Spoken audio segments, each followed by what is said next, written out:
Cookie dreams make me feel fine and destroying the fabric of time. Happy Black Friday. It's time for New Job Who Dis.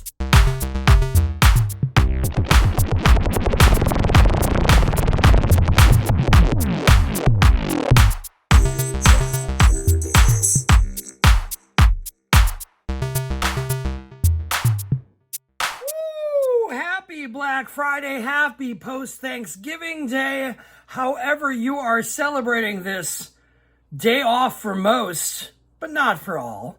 Happy Black Friday, happy Thanksgiving week, happy all the things. You have returned. Welcome to episode 37 of New Job Who Dis. I am your illustrious and delightful host, Halston Body. You may have seen me on Championship Wrestling from Hollywood, United Wrestling Network's Prime Time Live, and other such ventures around the Southern California wrestling world. I am managing the current Queen of Hollywood, and a treat and a delight, all in her own, Miss Heather Monroe. Please look us up. Please look her up. Hello. We are here in the wrestling world, but we're not here to talk about wrestling. Oh, no. If you have just joined us, welcome to New Job Who Dis. Again, this is episode 37, so if you are new, I highly implore you to go back into time and space and watch a delightful podcast, otherwise known as New Job Who Dis. If you are one of my lovely 11 listeners who, you're here for the long haul, listen, you're welcome back. We're here together. Hope you had a lovely Thanksgiving. I know that we all tried to, I guess. I don't know. Everybody tried to do what they could this Thanksgiving. I'm very thankful because I'm still here. Still here doing podcasts, still here talking about how did we get here? That's really what this is about. This podcast is designed realistically as a draft for a book, but but the real talk about this is that I'm here to provide perspective and hope. We have all been through our own job problems and job career chases and the things we've been through to find work or keep work or quit work or all the things. We're here to talk about it. How did I become Halston Body? Where did this come from? How did I become the pro wrestling manager you see and at this very day? Where did this all come from? And how did we fail getting there? That's really the important part. Let's, cut to the chase. How did we mess up? Well, you're about to find out. Woo! Happy Friday indeed. So let's get into it. Let me bring you back to where we were left off on Monday. I was in this sort of interim. I was working at the Hard Rock Cafe. I was day by day hating it more and more and having problems with the management, and it wasn't the place for me to be any longer. It started off hot. Woo! Started off so good. We were ready to carry the Hard Rock flag.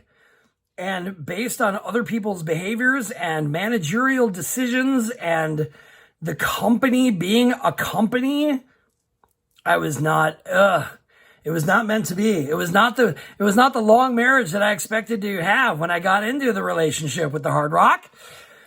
And so then I had to leave that. But while I was doing that and suffering under that flag, I was single and my brain was being freed. I had a friend named Scott who was this pilot of ideas and freedom and creativity for me. He just channeled this vision within me to try something else. I was frustrated because I've been living this entire life, 36 podcasts worth of struggle to just be happy with the work I was doing. I tried in earnest over so many jobs, over so many attempts to ride it out and make it work and be happy with the company I'm working for. But we are at a peak. We are at this limit where I just finally yelled out. And I was like, I got to do something else, man. This is killing me. And he suggested that I looked within, and I did. And the words that came out of my mouth were, why can't my day job be as fun and easy as baking cookies? And so I channeled the inner baker within, and I sheltered myself off from a lot of people. I narrowed my view on just being this social butterfly that I used to be. I was very driven and very dedicated for quite a long time. It was a good solid year of just coming up with ideas, planning, and business planning for a cookie business that eventually turned into the idea and notion of a cookie food truck. During the time of this brainwave and this notion of, gotta do something, man, I gotta get out of this place if it's the last thing I'm ever gonna do, I was approached by a producer here in Hollywood who knew me from a previous engagement as a contestant on I Survived a Japanese Game Show on ABC that was like, hey man, what are you doing with this cookie thing? Tell me more about these cookie dreams that you have. Cookie dreams, I want to know more. And we had several meetings, several get-togethers, coffee and breakfast, brunch, conversations and planning, because he saw something producible in me. He saw something that was absolutely like, oh, this is a reality show to be had. And that's what he was painting a picture for me. All the while, I'm struggling because I'm just like trying to make money and the Hard Rock's not doing it. So I had to find other work because I was just suffering. The Hard Rock was not giving me the paycheck I wanted. I was trying to give them my all, but at the end of the day, they were just like, they're a big corporation. They don't care. They didn't care about their employees. They cared about their customers. Love all, serve all. All is one. But when it came to channeling the success and I guess the joy in working for the Hard Rock, they failed miserably. And so I had to find other work. I got a job doing customer support for what I call the Boner Pill Palace, this company that was clearly a money grab scam that preyed on legal techniques to get people to lose money and give it to them. And it was weird. It was the weirdest job because I knew walking into the job that this was not a career move.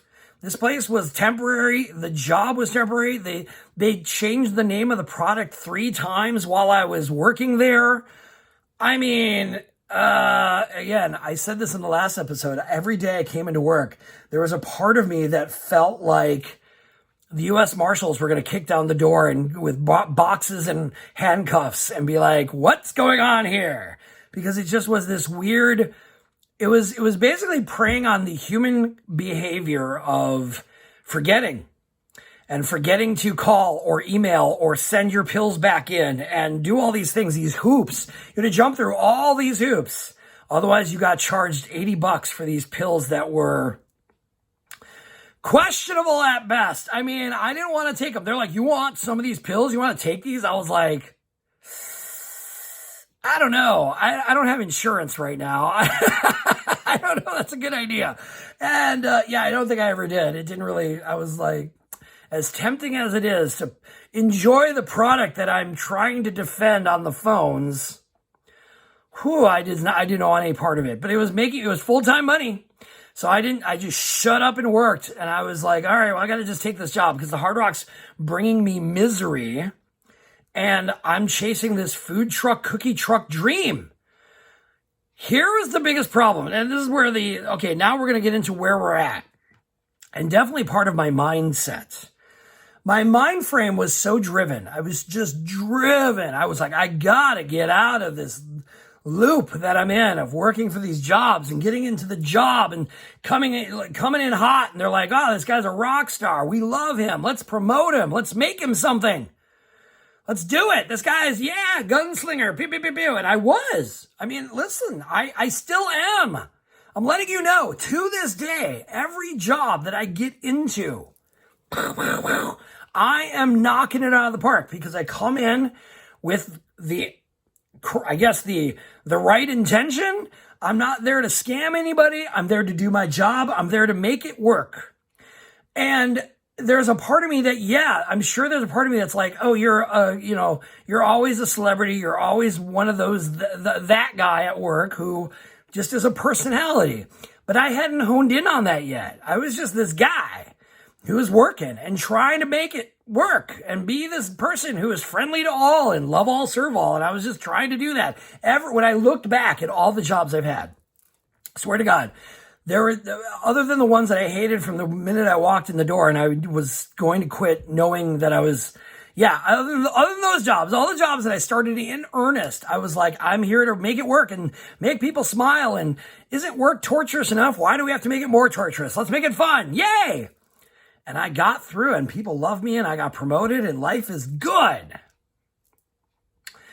Well, as I'm just turning and burning, I'm literally sitting in my room, putting on music. I have a soundtrack of my life for that time. I mean, I can share it on Spotify.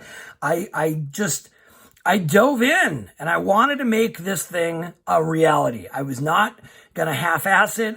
I wasn't going to, pretend it was like, oh no, this is just some hobby job that I want to get into. I was like, no, I'm turning this game around. We're turning this car around, everybody. I'm done. I've had it. I need this to work. And that's what it was. There was a light at the end of the tunnel I saw, and that was freedom, autonomy, owning a business, being an adult, and actually not just working for the man. I'm working for the man. I hated it. I didn't want to do it anymore. And that's where my brain was. I was so driven and just churning and just trying to make it happen. And while this is all happening, this producer is taking notes and keeping tabs. And he paints a picture of like, oh, this could be a reality show. And you could totally, we'll make it this, it was sort of this level of like, watch this guy be the underdog who overcomes and makes his dream a reality through failures and whatever. And that's what it was painted to be. But then, as I'm working at the Boner Pill Palace, this advertisement pops up about the great food truck race on the Food Network. And they're looking for people for season 3. And they're looking for people who had never done it before. Hey, are you an entrepreneur who wants to make your life as a food truck operator? Have we got the reality game show for you? Great food truck race, season 3. We're doing it. We're doing brand new people, fresh faces. We're not doing trucks that have been in business. We're not competing that way. No, we're doing, hey, you want to win a truck? You want to change your life? And I was like, holy crap, wait, they're talking about me. They're talking exactly about me. And I went to this producer who was the executive producer of the show. And I said, hey, paleo buddy of mine, this is weird. I feel like I'm in a pickle because all this time, these last couple months, we've been talking about this idea for a show. And I'm starting to line up the players for that. And this is where we're at. What are we doing? Now, the fun and finicky thing about Hollywood that you need to know is that it's hurry up and wait. He blew up my skirt and was all like, yeah, this is going to be a thing. Here's a production agreement we're going to sign. And the wheels looked like they were in motion. But the one thing I had to learn, and I learned the hard way from being on I Survived a Japanese Game Show, is that you can't stare at your phone or keep refreshing your email waiting for the call. You've got to let it just happen. Because when I was waiting and waiting and waiting for people to call me and get me on I Survived a Japanese Game Show, it was absolute mental torture. Absolute mental torture. Because I was like, how about now? What about now? Oh my God, am I on? Am I on? Did I do it? Oh my God, am I on? What do I need to do? I was peeling my eyeballs out of my skull. I was so like, oh, what about now? It's like waiting for Santa and it's like midnight on the 24th. You're like, is he here now? What about now? It's 12:01. What about now? Like, ugh. So waiting for this producer and or the food truck folks to even like call me, I was like, well, I can't put myself in that tizzy again. Because it was just this tizzy I was in. I was like, I want to be on this. When is it going to happen? I want it now, Daddy. Like it was just torture. So I knew better because at the end of the day, I was already moving forward with this cookie plan and this business and this idea. whether or not this producer was ever going to call me and make this a thing and we were going to get into meetings or whatever. But this great food truck race opportunity knocks on my door and I'm like, hey, producer pal, this looks exactly the same thing that I'm trying to do. This is exactly what we've been talking about. Should I? I mean, I'm not asking you because I'm not asking you on I need a favor here. I'm just curious because you and I have been talking about this idea and concept for me and for whoever I bring in. Scott was one of them.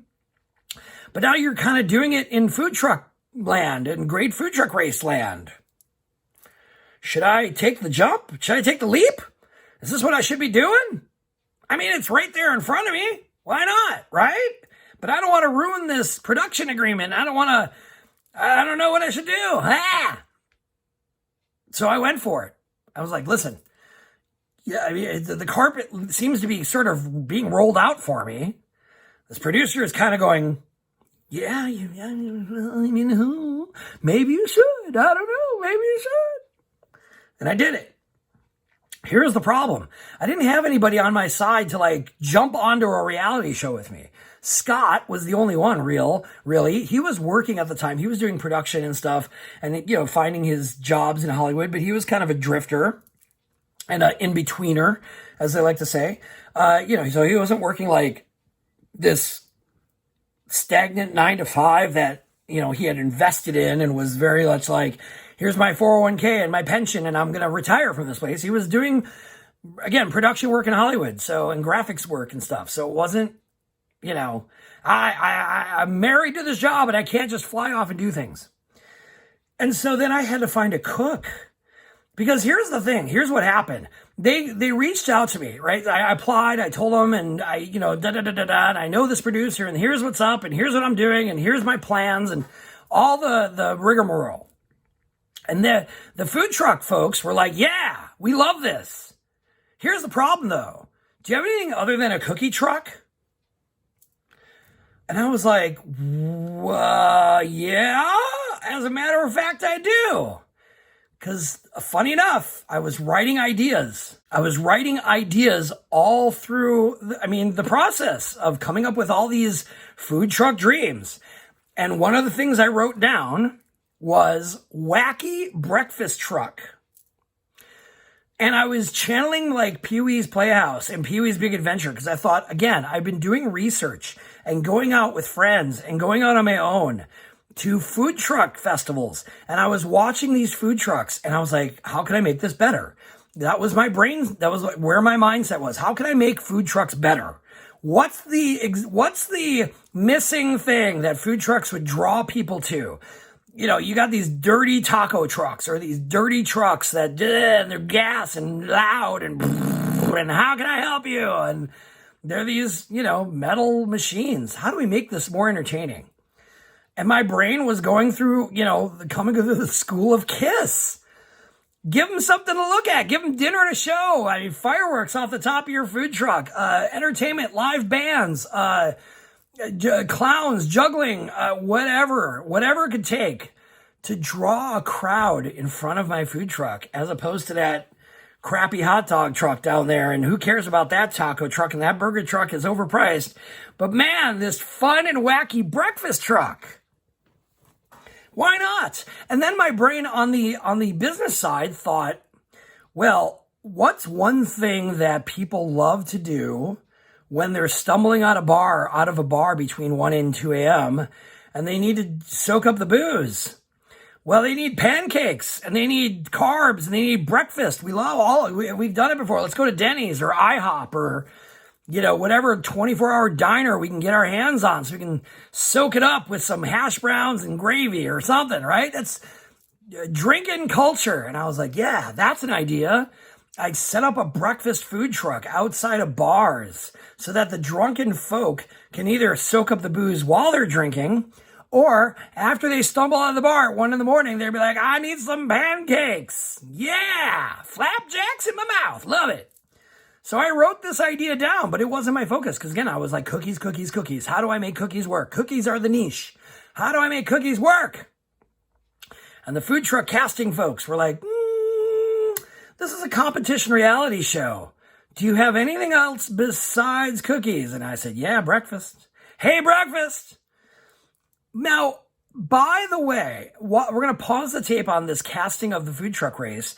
While this is happening, as I said, I was still moving forward. I had cookie parties. Oh yeah, I had to test out the merchandise. I wasn't going to just tout my cookies to the world and throw them upon everybody and assume they're the best cookies. No, we're going to do some product testing and some customer testing with friends. So I had a couple of parties, one at my apartment, one at a friend's house up in Granada Hills. I was like, I'm going to spend all day baking. I'm going to make these cookies as fresh as possible. And then I'm going to set up like a faux food truck catering table where people can buy cookies and see if it works. And in the same vein of my own brain, taking in and absorbing any ideas and criticism for these parties, I put up walls of brown craft paper and markers on the table. And I told everybody as part of the party, hanging out and just eating cookies and testing cookies, I said to them, please write down any and all criticism, any and all critique of the cookies. Tell me what you like. Tell me what you don't like. Tell me what I could change. If you have an idea, throw it up there. Great. I'm all about it. Sponge me, daddy. I want to know. Because these are your friends, and they're going to tell you more than, I guess strangers could just be more truthful, but I gave them the carte blanche. I said, everybody in this room, just tell me the truth. Don't blow, compliments at me just because you're my friend and you don't want to hurt my feelings. Give it to me, Dad. Give me raw. I want to be punched in the face with reality. Well, the reality was everybody pretty much liked my cookies. There's a couple things I had to change, too much of this, and it's a little overpowering, and, the sour cookies you were making were too much sour, and just needed to balance that, and little things. Put three things on and take one off, that kind of, critique. But overall, everyone's like, oh, this cookie's amazing. That cookie's great. Yes, I'd buy them for this. And this is the pricing and da-da-da-da-da. And for the most part, everybody was like, yeah, go team, go. Nobody was really helping me other than those cookie parties where people gave me critique. But nobody was like, how can I help? How can I get on board with this cookie dream? How do we start a food truck with you? Because we see this energy and we want this. It was kind of like, oh, Bob's doing this food truck thing and this cookie thing now. All right. So I'm working at Boner Pill Palace.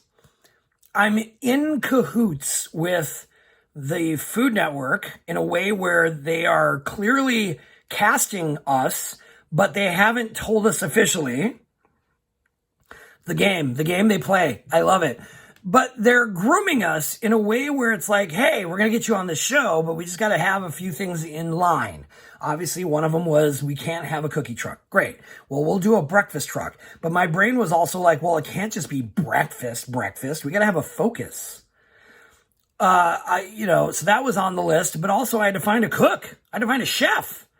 I could have done it, but my heart was really in the presentation. I was the ringleader. I was the circus master, the guy with the hat and the whip and step right up, ladies and gentlemen. Look at this amazing show. It's called The Truck.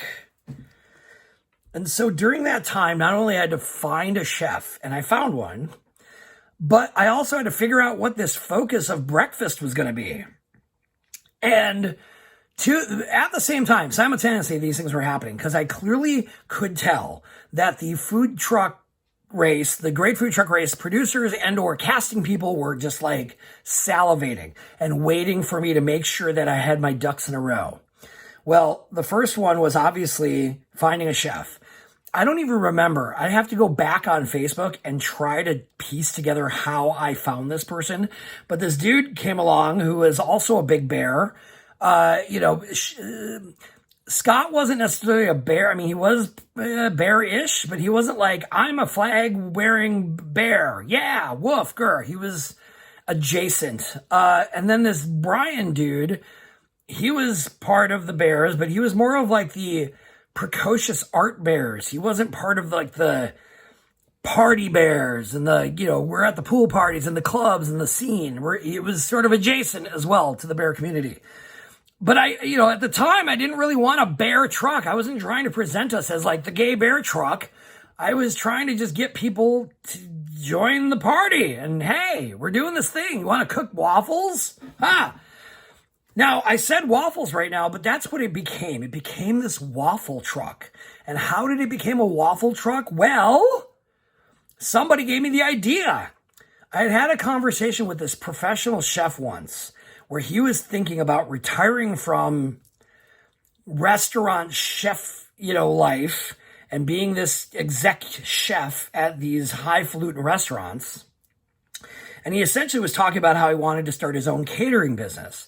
But he also was like, well, maybe I could do a food truck too. And I was like, well, what would, me being the curious soul, I was like, well, tell me more.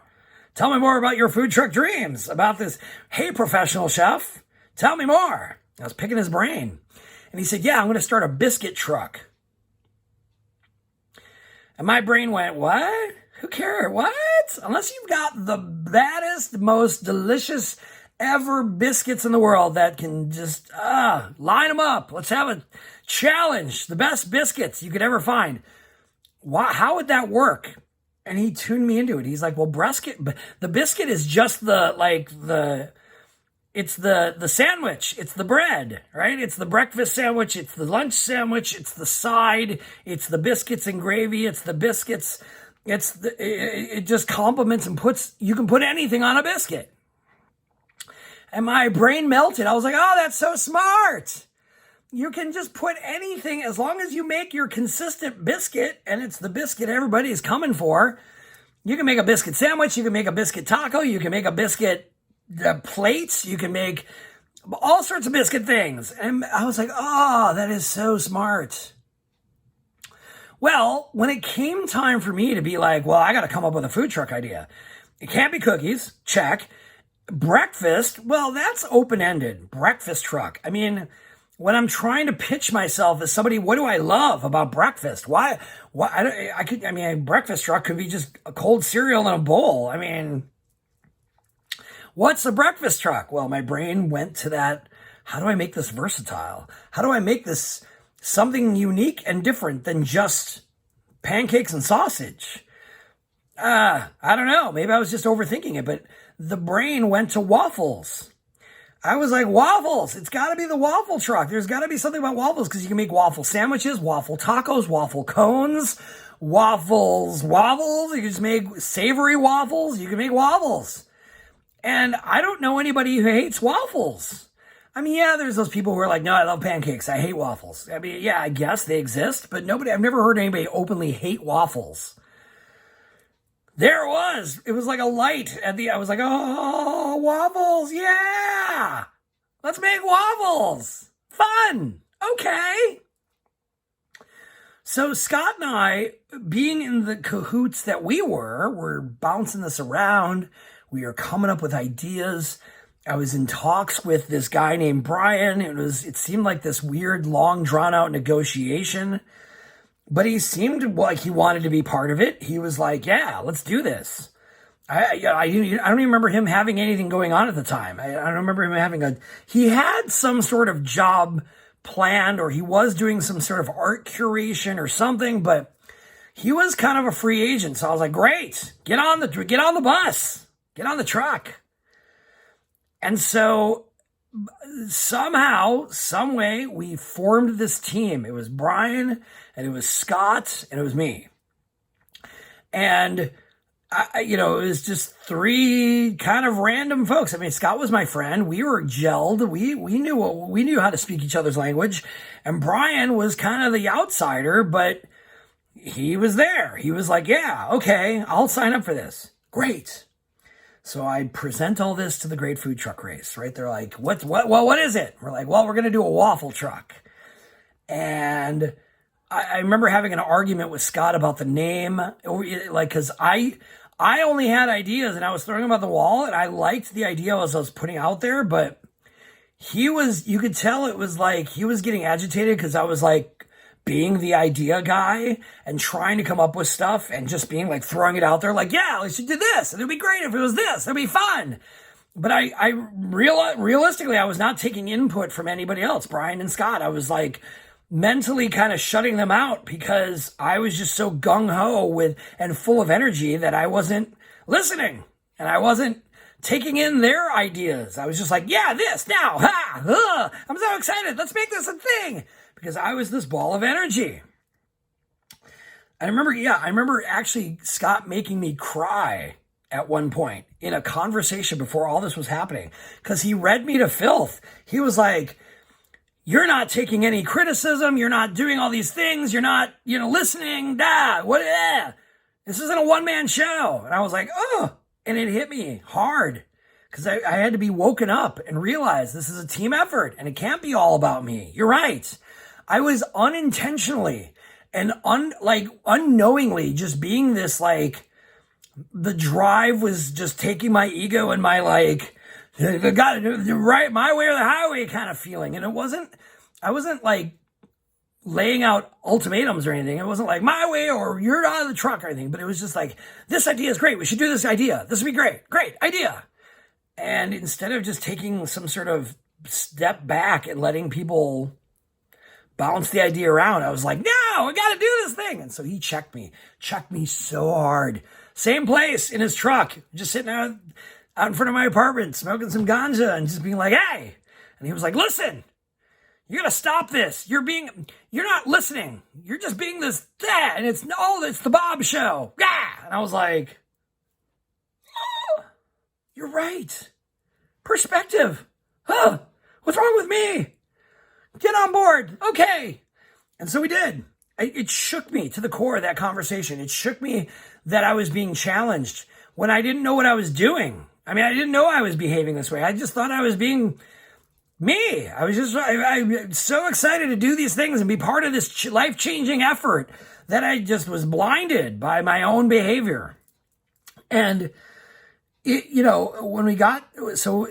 working at the Boner Pit Palace. I'm still chugging along, pretending that the cookie business is going to happen.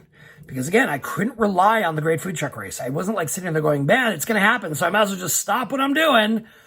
I knew the Hollywood game. I was like, no, don't count your chickens. You don't know what's going to happen. I put in all the applications. We put in all the designs. We put in this is what we're going to do. This is the idea for the truck. This is the idea for the concept. What do we got? And the Food Truck Race folks loved it. They were just like, yes, all of this. Yes, yes, we want this. So we went through these hoops. We had to like make sure we were signing all these papers. We had to make sure that we had the time off. I was planning to quit the job anyway. So it's, obviously, because I was like, I'm not going to hold on to the Boner Pill Palace job while I chase food truck dreams. And knowing the fact that at the end of this race, if I won, if our team actually came in first, my life would change and I'd be starting a food truck business. So, hey, got to do what you got to do, right? You got to plan for the best and hope that it all is going to work out.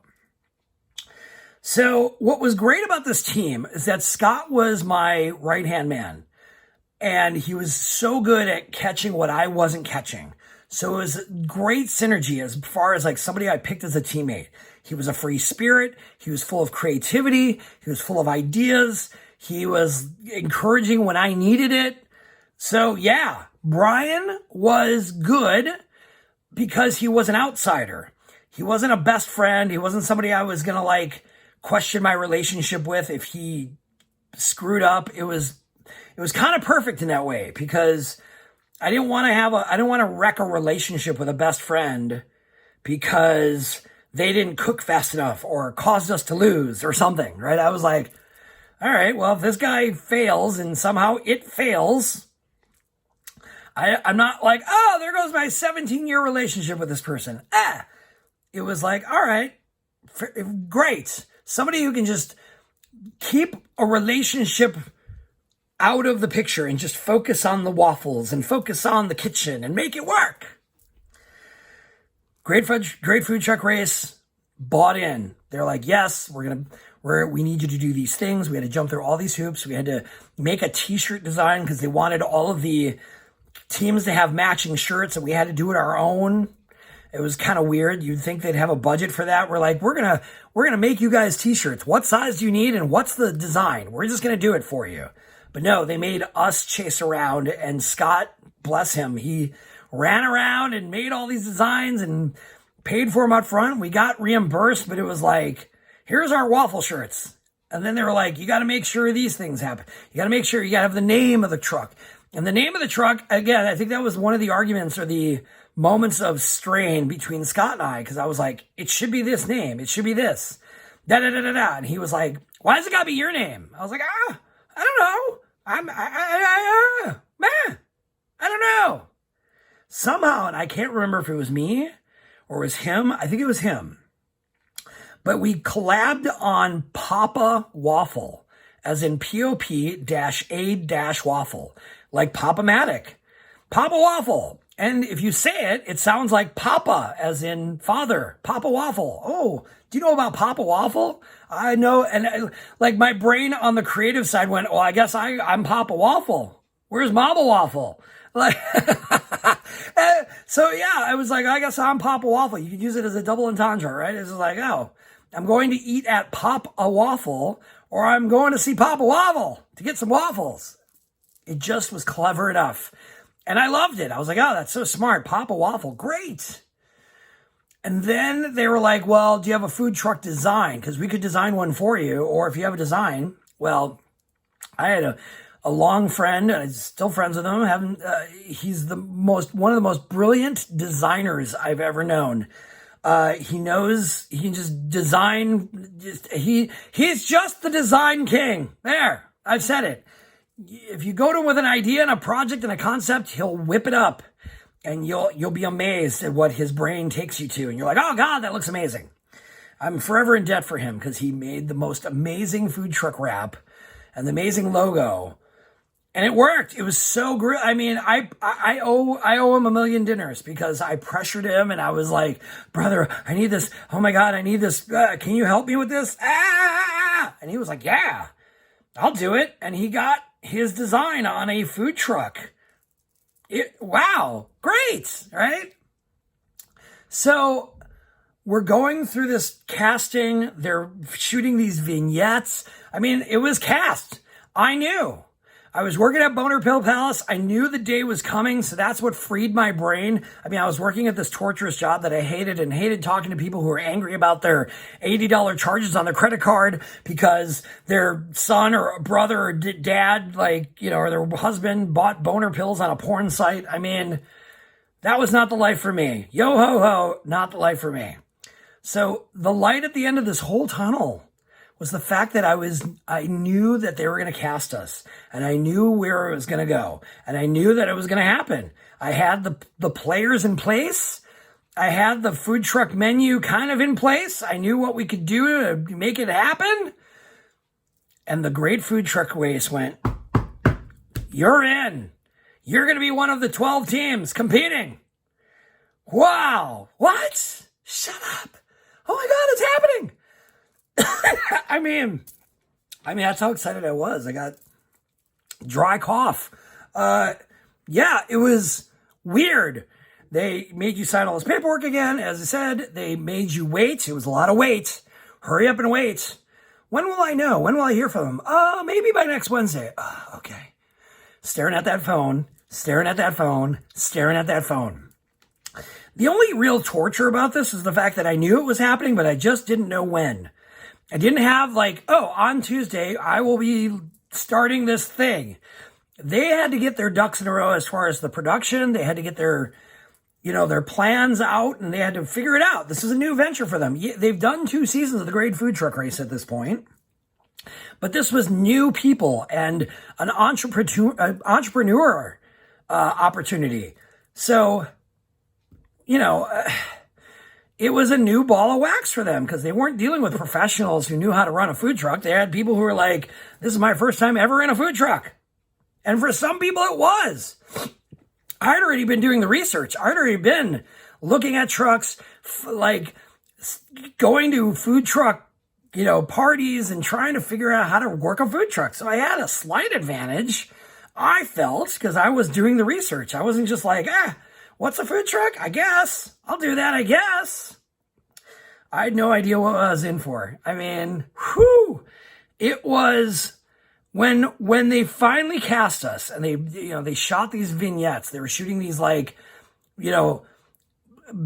the scenes at home baking waffles and trying to make the recipes work. And how did you get here? Why are you a waffle entrepreneur? And who's this friend Scott? And da da da da da. They had to prepare for this show.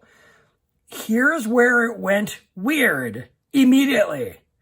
And it was weird because it was weird in a way where I could say I felt out of control about the situation. So we're going to move forward. We got cast. You're in. You're on the show. Great. We have to shoot the week before we actually take off to do this food truck race. They had to film all these little vignettes for the commercials. They did vignettes of us earlier where it was like, cooking at home. What is this? Why are you part of the business? But then they had to shoot these commercial vignettes where it's like these 12 teams. And, it's all these like hero shots where the crane is coming in on all the teams and they're all standing there doing the, crossed arms superhero pose. And they're doing all these like movement vignettes where we're all chasing after the food truck and the keys to the truck. And Tyler Florence, by the way, Tyler Florence is on the, commercials and all these things. We all had to do these like movement things. We're downtown LA. We're down by, well, actually it's not fully downtown. It's more by Union Station. We're down by Olvera Street and we're in this like sort of closed off location and we're in this building and it's production central. There's cameras and trucks and production people and, the area where you had to be and da da da da da da da. We're doing these production things and we have our team set and we are realistically a week before filming, maybe 6 days at most. We're out there doing these filming things. And during the filming, one of our, like Brian,